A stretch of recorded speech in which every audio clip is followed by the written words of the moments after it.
오늘 말씀을 통해서 복음과 인사말이라는 내용으로 함께 말씀 나누기를 원합니다. 마귀는 창조 이후부터 아담과 하와에게 시험을 한 이유로 계속 끊임없이 우리를 시험하고 그리고 넘어지게 합니다. 그래서 마귀가 시험을 하는데 그 시대별로 마귀도 시험하는 방법이 바뀌어요.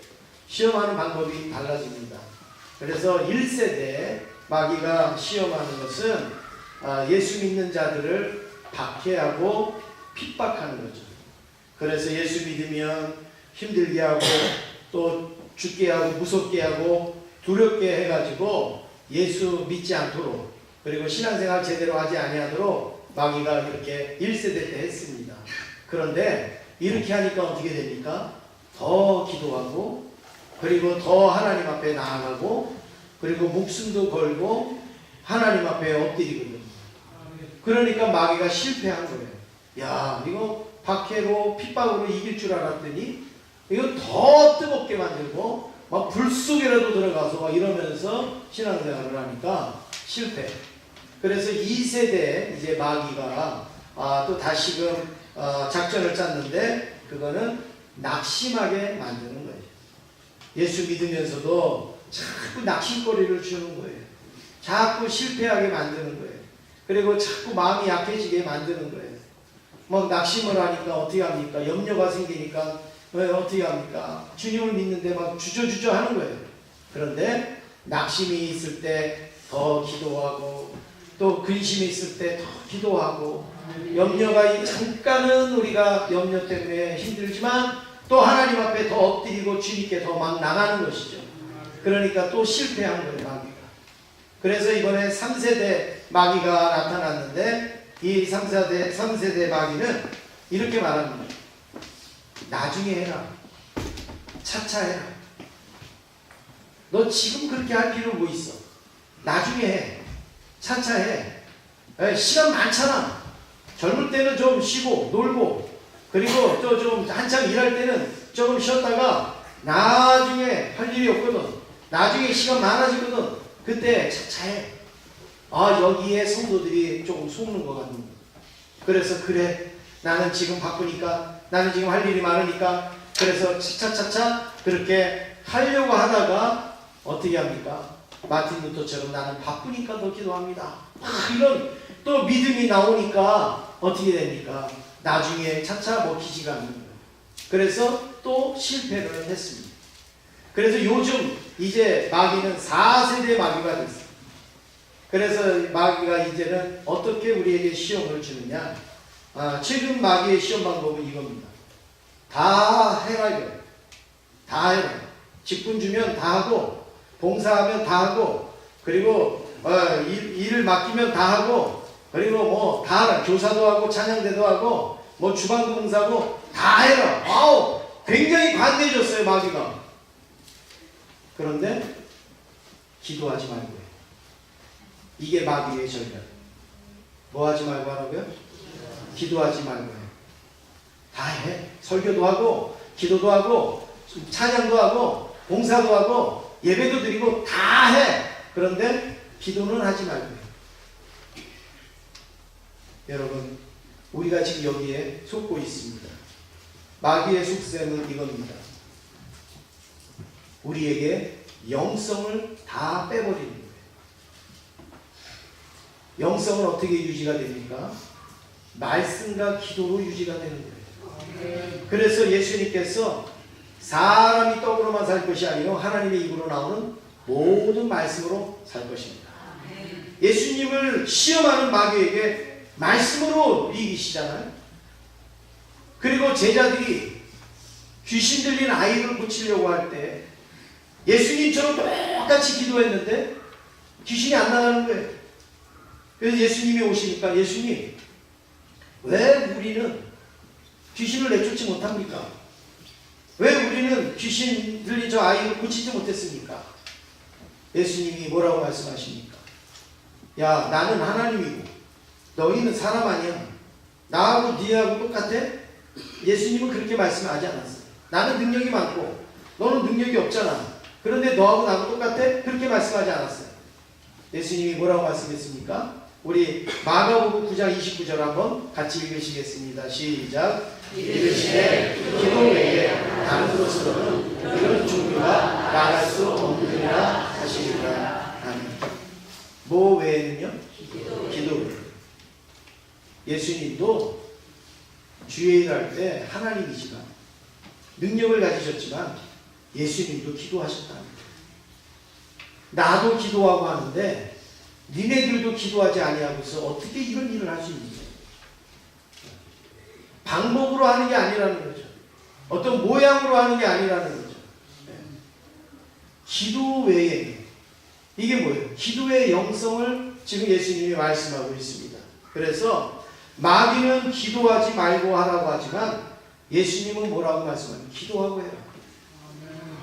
마귀는 기도 안 하고 해도 된다고 하지만 예수님은 기도 안 하면 안 된다. 우리는 누구의 말을 지금 듣고 있습니까?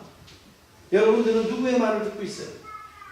예수님의 말씀을 듣고 있습니까? 마귀의 말을 듣고 있습니까? 예수님의 말씀을 듣고 기도하면서 합니까? 아니면 마귀의 말을 듣고 기도 안 하면서 합니까? 예배 말씀을 전하는 목사나 말씀을 듣는 여러분이나 또 크고 작은 일을 하는 우리가 하나님 앞에 이런 기도로 감당할 수 있기를 간절히 원합니다. 그래야 우리에게 영성이 나타나는 거예요. 그래야 우리에게 영성이 회복되어지는 것입니다. 오늘날 교회는 큽니다. 예수 믿는 사람은 많습니다. 어디서든지 우리는 예수 믿을 수 있습니다. 그러나 옛날에 비해서 영성은 많이 떨어졌습니다. 왜 그럴까요? 마귀의 전략에 지금 우리가 주춤거리고 있는 거예요. 언제든지 마귀의 전략에 처음에는 주춤거리지만 나중에는 이겼어요.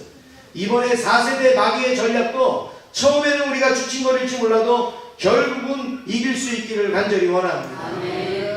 그래서 우리가 말씀을 전하는 목회자뿐만이 아니라 대표기도 하시는 분들, 찬양하시는 분들, 안내 쓰시고 봉사하시고 또 주방하시는 분들, 아이들을 가르치시는 분들, 그리고 교회에서 아주 뭐 작은 거 하나라도 행하시는 분들, 아니면 와서 예배를 드리시는 모든 분들이 다 영성으로 준비되어질 수 있기를 원합니다. 그래야 선한 열매가 있을 수가 있는 거예요. 그래야 선한 능력이 나타나는 겁니다. 우리 옆에 있는 분하고 인사하시겠습니다. 제가 가진 것은 영성뿐입니다. 인사하시겠습니다.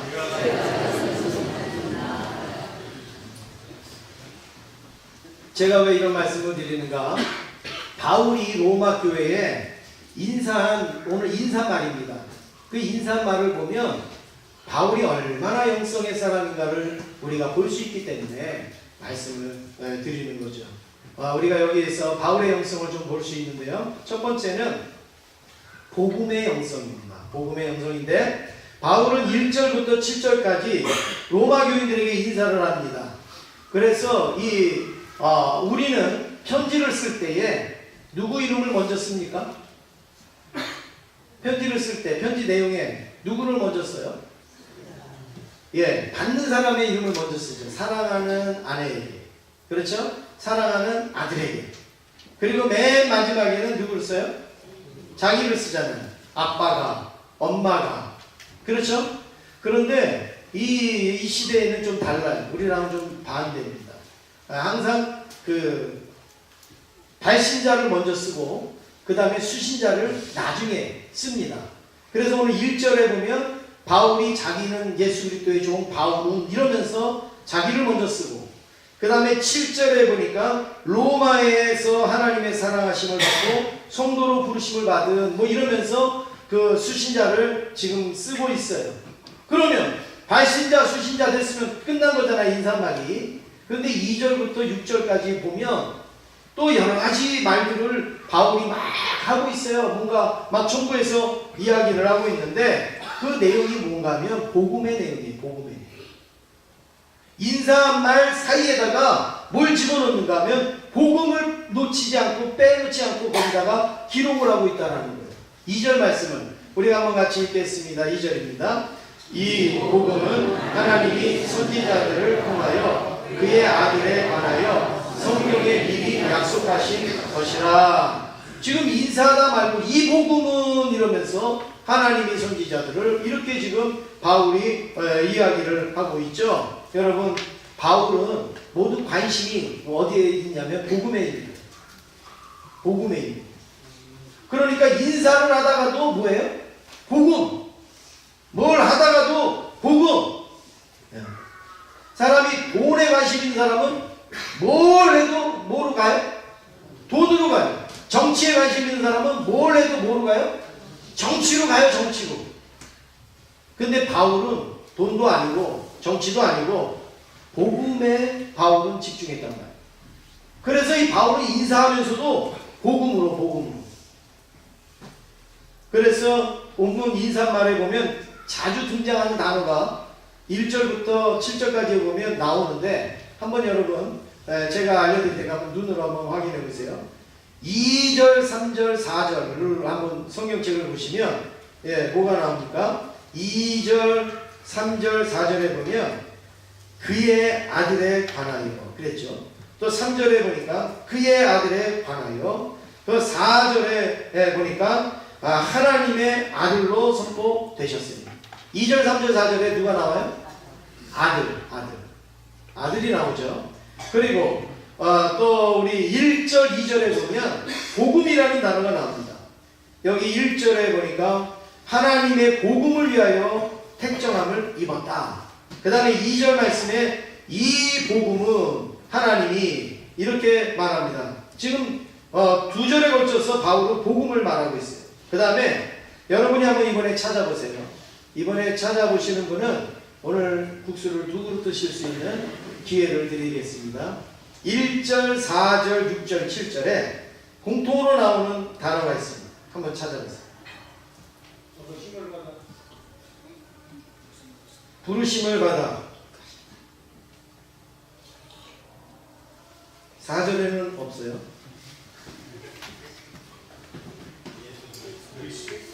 네, 예수 그리스도. 누구세요? 문근식 집사님 국수 2그릇 당첨. 네, 되셨습니다. 네. 예수 그리스도, 이 단어가 1절, 4절, 6절, 7절에 계속 나오지 않습니까? 여러분, 이 말씀이 뭐예요? 지금 바울이 막 이렇게 아들, 복음, 예수 그리스도 막 이렇게 해갖고 막 이야기하지만 요거를 정리하면 이겁니다. 하나님의 아들 예수 그리스도의 복음이다. 네, 지금 내가 쓰고 있는 이 글은 하나님의 아들 예수 그리스도의 복음입니다. 이거를 증거하고 있는 거예요. 그러니까 복음을 알리기 위하여서 지금 아들 또 예수 그리스도 막 이것을 표현을 하고 있는 거죠. 그리고 또 하나의 단어가 나오는데, 아까 우리 말씀하신 1절 4절에서 없는 6절 7절에 나오는 단어가 뭐예요? 부르심을 받아. 했죠. 부르심을 받았다라는 단어가 나옵니다. 바울은 하나님으로부터 부르심을 받았다는 거예요. 그 이유가 뭐냐? 왜 부르심을 받았느냐? 그리고 로마 교회가 하나님의 부르심을 받았다. 그 이유가 뭐냐? 왜 부르심을 받았느냐? 아까 거랑 정리를 하면 이겁니다. 하나님의 아들 예수 그리스도의 복음을 위하여 부르심을 받았다. 이해가 되세요? 네. 우리가 부름을 받았어요. 그 부르심을 왜 받았느냐? 복음을 위하여서. 그 복음이 뭐냐? 하나님의 아들 예수 그리스도의 복음이라는 거예요. 그 복음을 위해서 우리가 부르심을 받았다. 여러분, 그러니 이 사도 바울의 복음의 영성이 얼마나 대단하냐 말이에요. 그냥 입만 열었다고 하면 이 복음을 증거하기 위해서, 복음을 전하기 위해서, 복음을 나타내기 위하여서 바울은 몸부림을 친 사람이었어요. 사람이 10분만 딱 대화를 하면 이 사람의 가치관이 뭔가 우리는 알 수가 있습니다. 이 사람이 뭘 추구하는가 알 수 있어요. 10분만 대화하면 이 사람은 어디 뭐 정치에 그냥 모든 걸 올인하는 사람이구나, 이 사람은 건강에 올인하는 사람이구나 알 수 있는데, 바울은 벌써 1절부터 7절만 쫙 읽어봐도 뭐에 올인하는 사람이에요? 복음에 올인하는 사람. 이 복음의 영성이 있었다는 것이죠. 두 번째는 바울은 순종의 영성이 있었습니다. 바울이 가진 이 복음의 영성이 어디서 왔는가? 그럼 어디에서 이런 영성이 왔는가? 그걸 살펴보면 순종에서 온 것을 알 수가 있습니다. 5절 말씀을 같이 읽겠습니다. 5절입니다. 시작. 그로 말미암아 우리가 은혜와 사도의 직분을 받아 그의 이름을 위하여 모든 이방인 중에서 믿어 순종하게 하나니. 예, 지금 이 바울은요, 하나님께서 우리에게 순종하게 했다 이거예요. 순종하게. 이 순종할 때에 복음의 영성이 나타날 수가 있는 거예요. 여러분, 뭐든지 주의 일은 순종할 때에 나타나는 거예요. 순종하지 아니할 때는 아무것도 할 수 없어요. 그러나 순종하면 거기에 하나님의 역사가 나타나는데, 여기에 순종은 두 가지 의미가 있습니다. 하나는 말씀에 대한 순종입니다. 하나님 말씀에 대한 순종.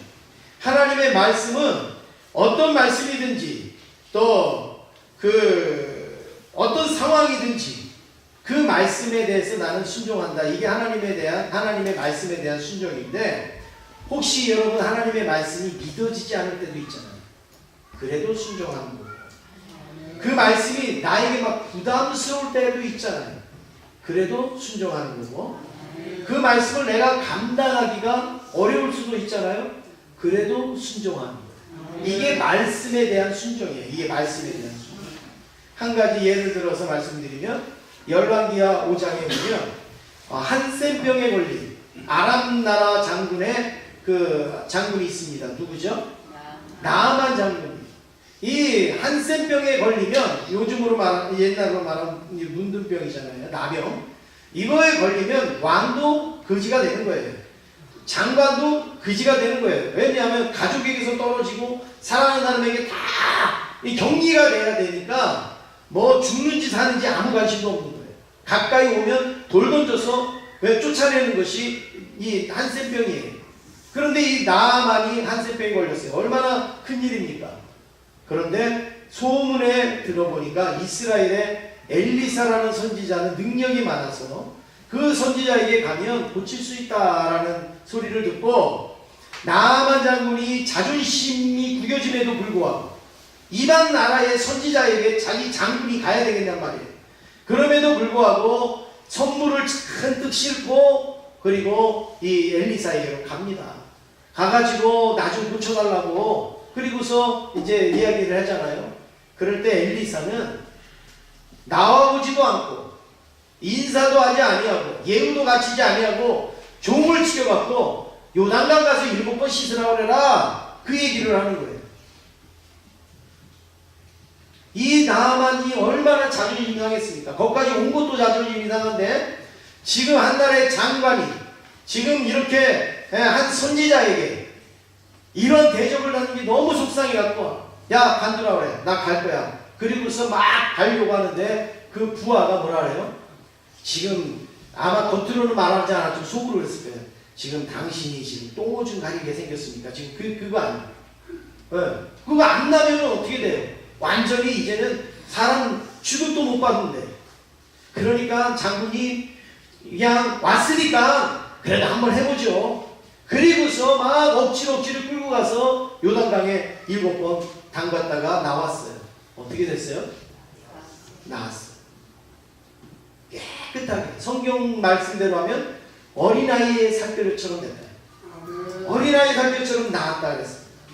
여러분, 그러면 이 나아만이 어떻게 나왔을까요?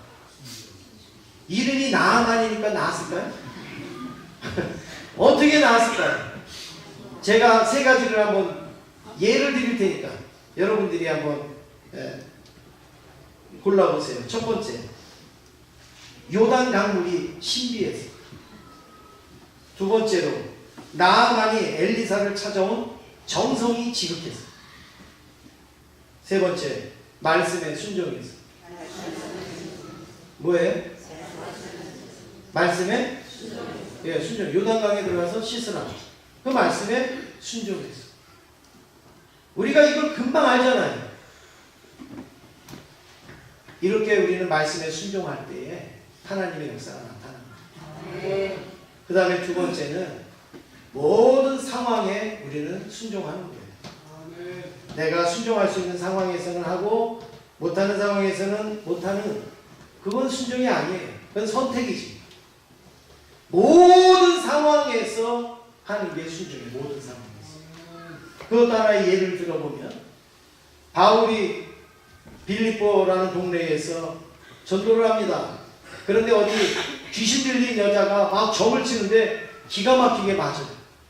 여러분 귀신 들린 사람이 점 치면 때로는 그렇게 맞을 수 있어요.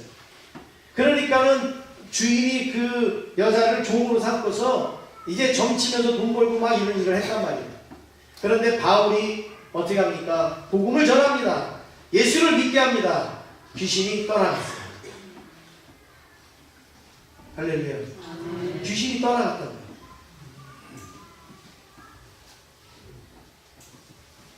예수 믿고 귀신이 갔다고요? 네. 얼마나 감사합니까? 아니 복음을 전하니까 예수 믿고 귀신이 떠나갔어요. 그러니까 정신이 말짱하니까 점을 칠까요? 안 칠까요? 안 치죠. 여러분 우리 예수 믿는 사람이요 얼마나 어리석한지 알아요? 가끔 가다가 보면 우리 교회는 그렇지 않지만 어떤 무당이 예수 믿었고 또 어느 스님이 예수 믿었고 또 어떤 박수무당이 변화돼서 예수 믿어가지고 간증 집회하러 다니는 분들이 있어요. 아주 용하다고 하는 그런 분들이.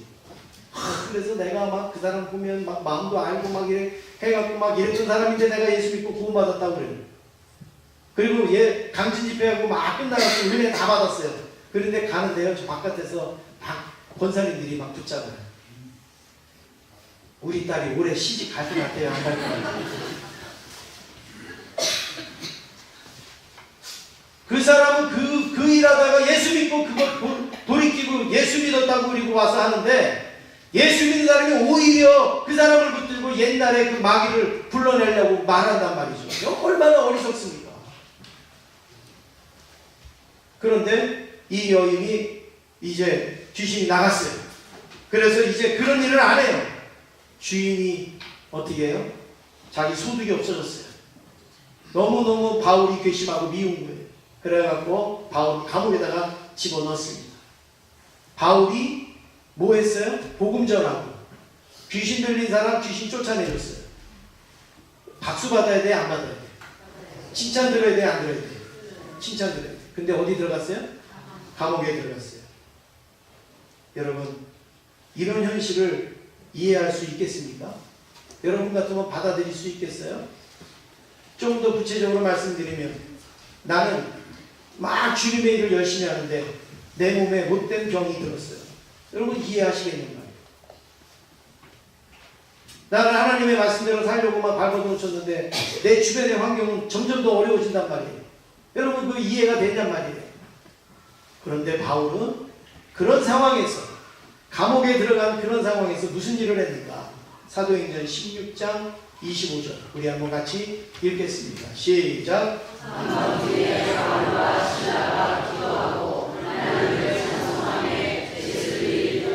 네. 지금 여기가 어디라는 게 다 나오죠. 어디죠? 감옥이 어떻게 알죠? 죄수들이 들었다 그랬어요. 그러니까 감옥이에요. 감옥 밖에 아니에요. 감옥이에요. 그런데 다른 죄수들은 도둑질하고 사람 죽이고 나쁜 짓 해서 들어온 죄수들이에요.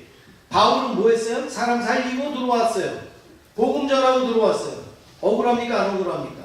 억울해요. 속상하겠죠. 그러면 그 속상한데 한밤중에 뭘 했다고요? 기도하고 찬송했다. 기도하고 찬송하는 것이 여러분 하나님 앞에 순종하는 자세겠습니까? 불순종하는 자세겠습니까? 순종하는 자세. 모든 상황에서 이게 모든 상황이에요. 이게 모든 상황. 하나님 저 사람은 건강하니까 저 일하죠. 나도 건강 좀 보세요. 나도 하지. 안 그래요. 저 사람은 시간 많으니까 저 일을 하죠. 안 그래요. 저 사람은 가진 게 많으니까 저 일을 하죠. 그렇지 않습니다. 모든 상황에서 우리는 순종할 수가 있어요. 가진 것이 없어도 순종할 수가 있고 시간이 없어도 순종할 수가 있고 건강이 약해도 순종할 수가 있는 거예요. 만약에 우리가 건강 때문에 하나님을 순종하지 못하고 하나님을 잘 못 믿는다고 생각하시면 우리나라 사람 한번 다 불러 모아보세요. 그래서 나보다 건강 약하면서도 신앙생활 잘하는 사람이 있는가 없는가를 한번 보시란 말이에요. 어마어마하게 많이 있습니다. 나보다 가난한데 신앙생활 잘하는 사람 있는 거 없는 거 보세요. 어마어마하게 많습니다. 모든 상황에서 순종할 때 그게 바로 순종의 영성입니다. 세 번째로 은혜의 영성을 바울은 가지고 있습니다. 5절 말씀 함께 읽겠습니다. 5절입니다. 시작. 그로 말미암아 우리가 은혜와 사도의 직분을 받아 그의 이름을 위하여 모든 이방인 중에서 믿어 순종하게 하나니. 바울이 자기의 사도 직분은 어떻게 받았다고요? 은혜로 받았다. 딴 게 아니에요. 딴 게 아니에요. 나 권사 땄고 나 집사 땄고 나 장로 딴 게 아니에요. 하나님의 은혜로 사도도 됐고 목사도 됐고 장로님도 됐고 권사님도 됐고 작은 일들에도 전부 우리는 은혜로 되어진 것이죠. 그래서 이 은혜라는 헬라어 단어가 카리스라는 단어인데 이 카리스라는 것은 대가를 받지 않은 것, 이게 은혜예요. 그러니까 뭔가를 대가를 받으면 그거는 은혜가 아니에요. 그런데 대가가 없이 일하면 그것은 바로 은혜인데 우리가 구원받은 거, 하나님의 일꾼 된 거, 무슨 대가로, 야, 너 기도 많이 하니까 내가 이 직분 줄게. 하나님이 그랬겠어요? 아니에요. 너 열심히 일하니까 내가 이거 줄게. 그거는 우리 생각에서 그런 거지, 하나님께서는 은혜로 우리에게 구원도 주셨고 직분도 주신 거예요. 만약에 우리가 대가로 그것을 얻는다? 저부터도 탈락일 거예요. 저부터도 자격 미달일 거예요. 하나님의 일을 하는 것으로 하나님이 자격을 매기시면 우리가 몇 점이나 되겠냐 말이에요. 하나님의 은혜로 세워주시니까 그래도 우리가 일하는 거지, 우리가 자격으로 주님의 일을 하려면 아마 몇 사람 할지도 못할지 모릅니다. 하나님은 일방적인 은혜로 우리를 부르셨다고 고백합니다. 그래서 1절부터 7절까지의 말씀 보면 입었다, 받았다, 택정함을 입었다라는 단어가 7번이나 나옵니다. 내가 됐다, 내가 했다, 내가 그렇게 하기로 했다, 이런 말은 한마디도 없어요. 전부 하나님의 은혜를 입었다, 받았다, 그리고 택정함을 입었다라고 고백을 하고 있습니다. 이게 은혜의 영성이에요. 은혜의 영성은 나에게서는 1%의 조건도 찾지 않고 1%의 조건도 없다라고 생각하는 것이고, 지금 나에게 주어진 그 일, 지금 나에게 주어진 그 직분, 지금 내가 하고 있는 그 모든 것은 바로 하나님의 은혜로 됐습니다라는 고백입니다. 그게 은혜의 영성인데, 하나님께서 일방적으로 우리에게 은혜를 베풀어서 사도도 세우시고 목사도 세우시고 하나님의 일꾼으로 세워주셨는데, 지금 바울은 로마 교회도 이런 은혜가 있기를 원한다 이러면서 지금 인사하고 있는 거예요. 7절을 같이 읽겠습니다. 7절입니다. 시작. 로마에서 하나님의 사랑하심을 받고 성도로 부르심을 받은 모든 자에게 하나님 우리 아버지와 주 예수 그리스도로부터 은혜와 평강이 있기를 원한다. 아멘. 뭐가 있기를 원한다고요? 은혜와 평강이 있기를 원한다. 은혜가 가장 큰 거기 때문에 은혜와 평강이 있기를 원합니다. 만약에 물질이었으면 물질이 있기를 원하다 이랬을 거 아니에요. 그런데 은혜와 평강이 있기를 원한다 고백합니다. 그래서 은혜로 사는 사람은 무슨 일을 해도 내 힘으로 합니다 이렇게 표현하지 않고 하나님이 주시는 힘으로 하는 겁니다 이런 고백을 하는 것이죠. 그게 은혜의 사람이에요. 은혜로 사는 사람은 약해 보여요. 그리고 자기 색깔도 없어 보여요. 때로는 무능력해 보여요. 자기 주관도 없어 보여요. 그냥 하나님의 은혜죠. 하나님의 은혜로 됐습니다. 이거는 뭐 사람이 이렇게 그래 막 이렇게 생각이 들었어요. 내가요 이것 때문에 얼마나 기도를 했는데요, 내가 이것을 위해서 내가 얼마나 노력했는데, 여러분 이러면요 확실해 보이잖아요. 그런데 하나님의 은혜예요. 하나님의 은혜로 돼서 이러면 사람이 바보 같기도 하고 어리숙해 보이기도 하고 색깔도 없어 보이게 하고 무능해 보이기도 합니다. 그러나 그 속에 하나님의 능력이 있는 거예요. 그 속에 하나님의 역사가 나타납니다. 그래서 사도 바울이 뭐라고 고백합니까? 내가 약할 그때에 곧 강하다. 내가 약할 때 내 속에서 누가 일을 하세요? 하나님이 일하십니다. 은혜는 참 부들부들한 것 같고 약한 것 같지만 은혜로 할 때 엄청난 능력과 역사가 나타나는 겁니다. 옛날 중국에 노자라는 사람 알잖아요. 노자. 근데 이 노자의 스승이 있는데 상창이라는 스승이 있습니다. 이 상창이 늙고 이제 병들어서 이제 거의 죽게 되었다고 합니다. 숨을 막 이제 몰아쉬고 있는데 노자가 스승에게 스승님 돌아가시기 전에 나한테 가르침을 주십시오. 깨달음을 주십시오. 그렇게 매달렸다는 거예요. 그러니까 이 상창이 고개를 딱 끄덕거리면서 입을 크게 딱 벌리더니 내 입속에 뭐가 보이냐 묻더래요. 그 노자가 이렇게 보니까 내 입속에 이빨이 보이냐? 아니요. 다 빠졌는데요. 그러면 내 입속에 혀가 보이느냐? 예, 혀가 있습니다. 그랬더니 그 상창이 그럼 깨달았느냐? 그러더니 죽었어요. 그때 노자가 그 순간에 큰 깨달음을 가졌습니다. 그게 무엇이냐면 이겁니다. 이빨처럼 딱딱하고 강한 것은 먼저 없어지고 혀처럼 약하고 부드러운 것은 오래 남는다는 말씀이시군요. 사람이 똑부러지는 것 같고 뭔가 아는 것 같고 뭔가 할 줄 아는 것 같고 그런 것 같으면 굉장히 우리가 좋아 보이지만 그런 건 다 꺾이고 다 먼저 없어지는 이빨처럼 다 뽑아지는 거예요. 그러나 100살이 되고 120살이 돼도 마지막까지 우리 입에 별로 이처럼 여러분 이 치료하러 다니는 사람을 봤어도 혓바닥 치료하는 사람을 못 봤죠. 이에 금 씌우는 사람 봤어도 혓바닥에 금 씌우는 사람 못 봤잖아요. 어떻게 보면 우리 삶 속에서 되게 어떻게 보면 천대를 받는 거예요. 이 혀가 별로 중요시 여기질 않는 거예요.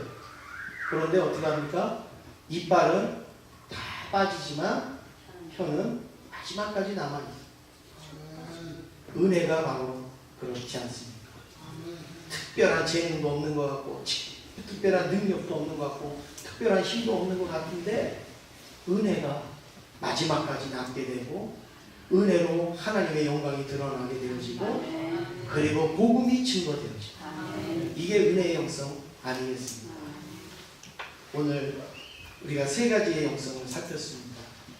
바울은 로마 교회에 인사하면서 세 가지의 영성을 가지고 인사를 하는데 첫 번째는 무슨 영성이죠? 복음의 영성. 그 다음에 두 번째는요? 순종의 영성. 세 번째는요? 은혜의 영성. 올 한 해 저와 여러분이 하나님을 섬기면서 이런 영성이 있기를 원합니다. 마귀가 야 기도하지 말고 해. 기도 안 하고 해도 돼. 무슨 기도야? 일하기도 바쁜데 일하기도 힘든데 기도하지 마. 그래도 아니야. 나는 복음의 영성으로 나가야 돼. 나는 순종의 영성으로 나가야 돼. 나는 은혜의 영성으로 가야 돼. 하나님 앞에 기도하면서 이것을 감당할 수 있기를 원합니다. 우리 함께 찬양하시면서 우리가 하나님 앞에 나가기 원합니다. 은혜 아니면 나 서지 못하네.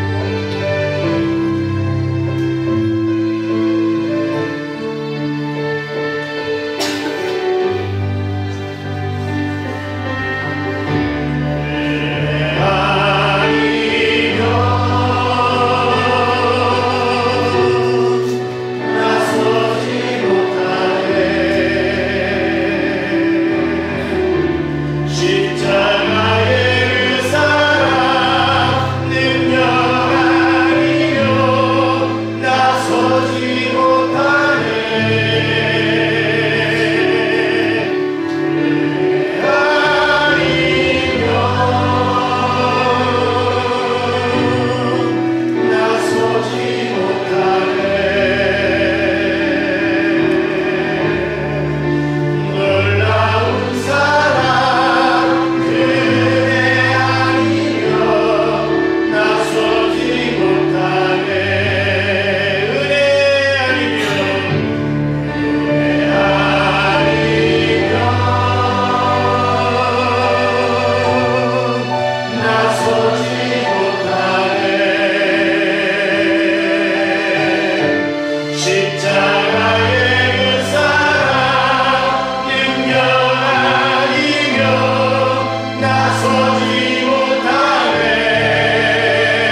같이 기도하는 시간